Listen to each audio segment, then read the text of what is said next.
सर्वांना नमस्कार.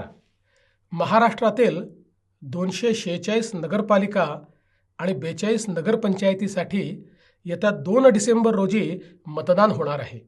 आपल्या नगरपालिका क्षेत्रातून नगराध्यक्ष पदासाठी भाजपचे उमेदवार श्री विनोद गंगणे रिंगणात आहेत.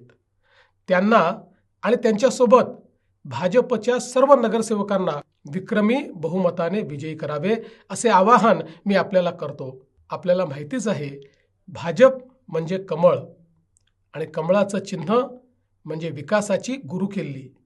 माननीय पंतप्रधान नरेंद्र मोदीजी यांच्या नेतृत्वात भारताने शहर विकासाचे एक मोठे स्वप्न पाहिले आणि त्या दिशेने वाटचाल सुरू केली. अमृतसारख्या अभियानातून आज अनेक शहरांचे चित्र झपाट्याने पलटत आहे. राज्यातील सरकारच्या माध्यमातून सुद्धा पाणीपुरवठा असेल, विविध इमारती असतील, भुयारी गटारी योजना असतील, रस्ते असतील, वेगवेगळ्या प्रकारच्या संधी असतील, या तयार करण्याचं काम आपण करतोय. मोदीजींनी सांगितलं, प्रत्येक शहर हे स्वयंपूर्ण असलं पाहिजे. अन्न, वस्त्र, निवारा, शिक्षण, आरोग्य, रोजगार याच्यासोबतच उत्तम उद्यानं तिथे असली पाहिजेत. चांगल्या प्रकारची वाचनालयं त्या ठिकाणी असली पाहिजेत. चांगले रस्ते त्या ठिकाणी असले पाहिजेत. भुयारी गटार योजना त्या ठिकाणी असली पाहिजे. स्वच्छ पिण्याचं पाणी प्रत्येक घरामध्ये मुबलक मिळालं पाहिजे आणि पर्यावरणाचं संतुलन देखील आपण राखलं पाहिजे.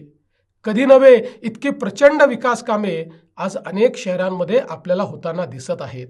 विकासाचा परिसस्पर्श झाला नाही अशी एकही नगरपालिका आपल्याला सापडणार नाही. मात्र आम्ही कितीही निधी दिला तरी तो निधी वापरणारे योग्य लोक असले पाहिजे. पारदर्शी पद्धतीनं निधी हा खर्च झाला पाहिजे.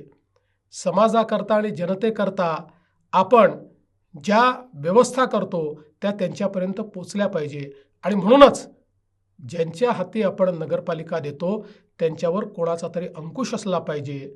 मी आपल्याला आश्वस्त करू इच्छितो, नगरपालिकेची सत्ता भाजपाच्या हाती द्या. मी या नगरपालिकेच्या पाठीशी खंबीरपणे उभा आहे आणि त्याचसोबत त्या नगरपालिकेवर अंकुश म्हणून देखील माझी नजर राहणार आहे.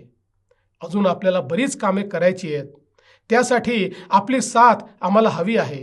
विधानसभा निवडणुकीत जे भरभरून यश तुम्ही दिलं तसेच यश या नगरपालिका नगरपंचायत निवडणुकीतही द्यावे आणि विकासाचा हा रथ असाच अखंडित धावत राहावा अशा प्रकारची आपल्याला हात जोडून माझी विनंती आहे. लक्षात ठेवा, 2 डिसेंबरला मोठ्या संख्येने बाहेर पडा, विक्रमी मतदान करा आणि कमळासमोरील बटन दाबायला विसरू नका. जय हिंद, जय महाराष्ट्र.